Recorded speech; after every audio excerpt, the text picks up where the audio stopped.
Kecintaan terhadap Bengkulu yang memiliki potensi besar kopi membuat pemerintah provinsi melalui Dinas Pertanian, Hortikultura, dan Perkebunan mengembangkan destinasi kampung kopi di Kabupaten Kepayang dan Rejang Lebong.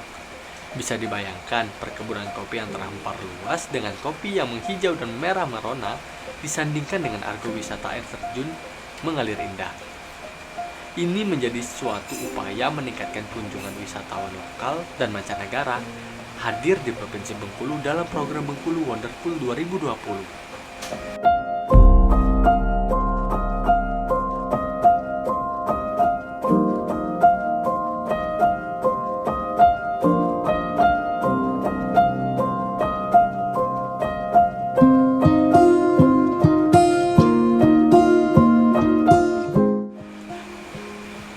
Pemerintah mulai melakukan desain dan perencanaan destinasi kampung kopi di Kabupaten Kepayang dan Rejang Lebong. Luas wilayah perkebunan kopi di kawasan destinasi kampung kopi mencapai 7.000 hektar. Sebab, Kabupaten Kepayang dan Rejang Lebong merupakan sentra penghasil kopi, Arabica dan Robusta terbesar di Provinsi Bengkulu. Di dua kabupaten ini, setiap tahun menghasilkan puluhan ribu ton kopi kering. Namun, ada tantangan besar untuk menciptakan kampung kopi yang menawan yang menjadi prioritas untuk diselasikan menciptakan kampung kopi yang mendunia.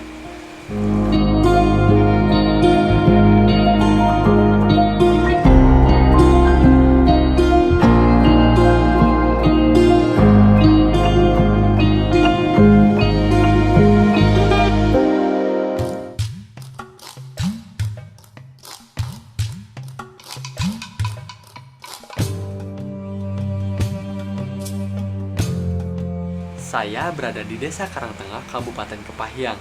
Di sini banyak warga yang sebagian besar adalah petani kopi.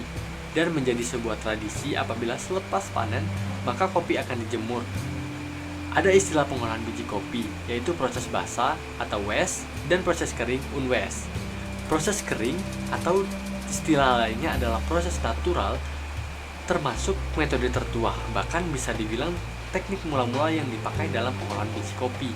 Awalnya, buah ceri kopi akan dipetik, lalu dijemur dengan membentangkan seluruh bijinya di bawah sinar matahari.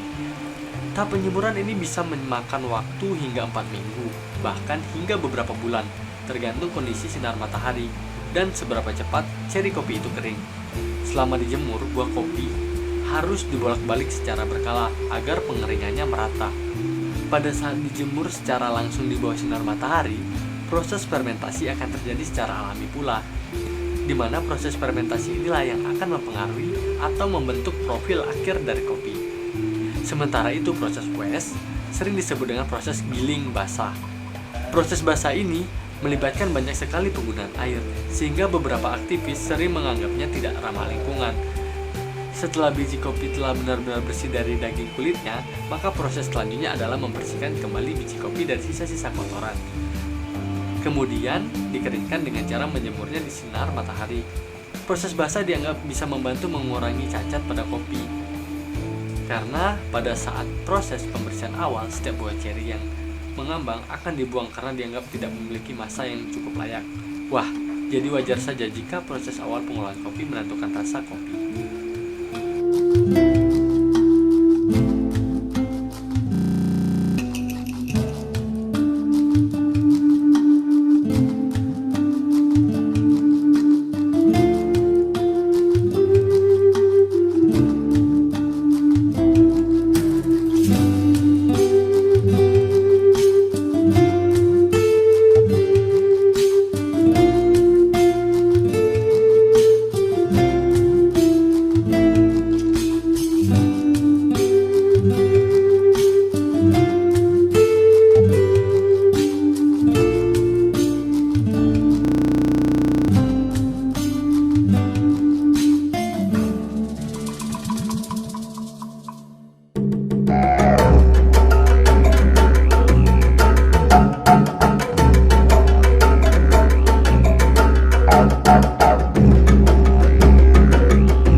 Adalah Bapak Suwandi, Ketua Kelompok Tani Luwak Hitam yang sudah mengelola kopi selama 7 tahun.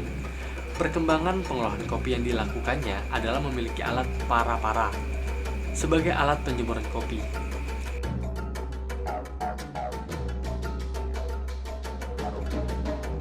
Perkenalkan, nama saya Swandi, saya Ketua Kelompok Tani Luwak Hitam Desa Bandung Jaya, Kecamatan Kabawetan. Dan saya mengelola kopi ini selama kurang lebih 7 tahun.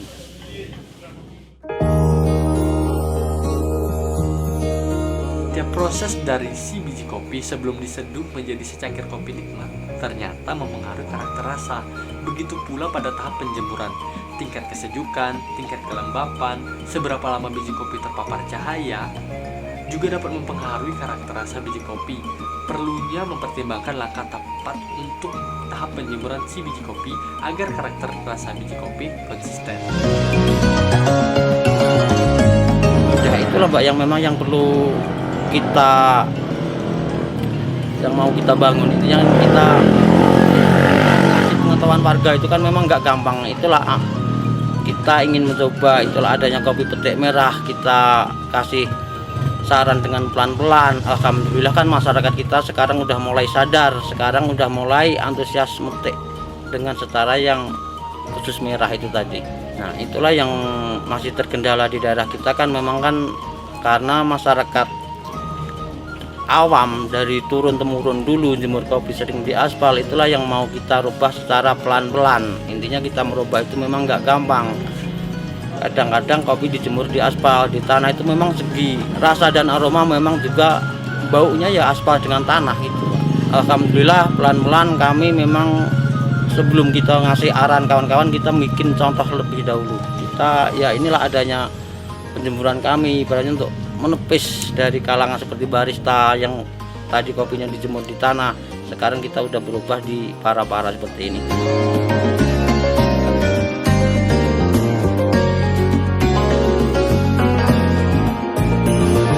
Melalui Dinas Pertanian, Hortikultura, dan Perkebunan, maka kopi Bengkulu terutama di wilayah Kabupaten Kabawetan dan Rejang Lebong akan mampu membawa nama besar Provinsi Bengkulu. Lalu, seperti apa ya dukungan dari Dinas Pertanian, Hortikultura, dan Perkebunan Provinsi Bengkulu?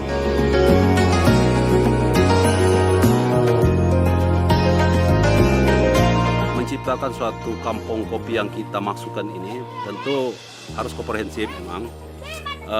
Baik dari sisi peningkatan sumber daya, terutama sumber daya petani yang ada di wilayah yang kita inginkan jadi objek ini, kemudian nanti bagaimana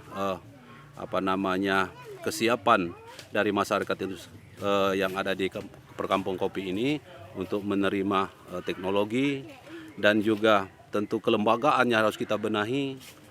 Yang tidak kalah pentingnya lagi bagaimana kita ingin menumbuhkan kreativitas daripada petani. Nah ini semua tentu akan berjalan dengan baik manakala kita memang bisa secara komprehensif, terintegrasi dan juga terkoordinasi dengan baik dengan segala pihak, sehingga dari sisi hulunya atau yang kita sebut dengan on pump-nya itu bisa diperbaiki, terutama baik dari sisi higienitas tanaman, kemudian pemberantasan hama dan penyakitnya, lalu nanti bagaimana kita memperbaiki kondisi pertanaman itu sendiri. Kemudian nanti juga tentu aspek yang tidak kalah pentingnya aspek dari sisi pasca panennya. Nah ini tentu harus ada kerjasama yang baik sehingga nanti kita akan pelajari.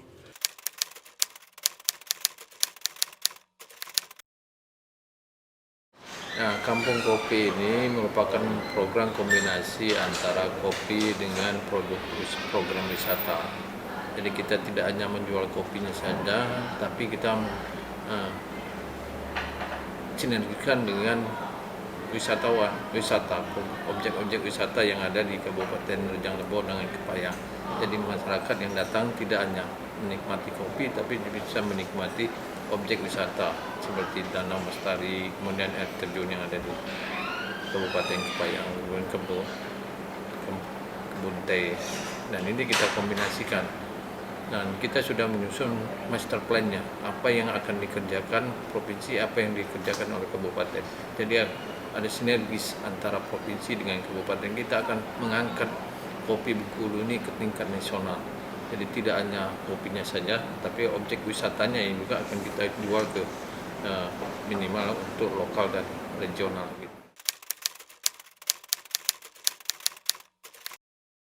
Kita dari provinsi pertama kita meningkatkan hulunya dulu. Jadi produksi kopinya, bagaimana meningkatkan kopinya, kita bantu pupuk pestisida, kemudian peningkatan penyambungan kopi. Kemudian kita juga membantu petani membuat alat sarana prasarana, alat pengolahan, kemudian saung untuk pengunjung datang ke daerah kampung kopi. Kemudian alat dryernya untuk pengeringan kopi. Dan itu sudah kita laksanakan pada tahun ini, baik dari APBN maupun dari APBD.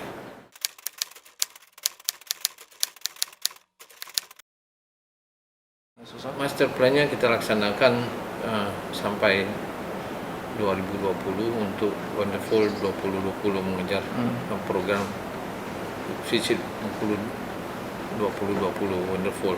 Jadi tahun ini kita akan kerjakan apa, tahun depan ada 2000, puncaknya di 2020. Tapi ini tidak hanya batas 2020, terus kita akan kembangkan. Dan kita kemarin sudah lakukan identifikasi untuk sertifikasi kopi Bengkulu melalui identifikasi geografis. Akan kita supaya masyarakat dunia luar tahu bahwa Bengkulu ini punya kopi. Selama ini kita hanya punya produk, tapi yang punya nama kopi daerah Lampung, karena belum terkenal kita. Makanya kita lakukan pelepas identifikasi kopi IG-nya, bekerja sama dengan Pusrikoka dan oleh Kemenhub mengeluarkan sertifikasi IG-nya. Dan ini supaya kopi Bengkulu ini terkenal. Termasuk Kepayang dengan Rejang Lebong yang sudah dilepaskan ada sertifikasi IG-nya, identifikasi geografinya, itu baru kopi Kepayang. Tahun depan kita akan identifikasi, keluarkan sertifikasinya, bekerja sama dengan Kemenhub untuk mengeluarkan IG di kabupaten kopi Kabupaten Rejang Lebong. Jadi ini merupakan kita jadi petani selama ini harga kopi ditentukan oleh konsumen. Dengan program ini petani bisa menentukan harganya. Jadi dalam rangka kita untuk meningkatkan pendapatan dan kesejahteraan petani kopi di provinsi.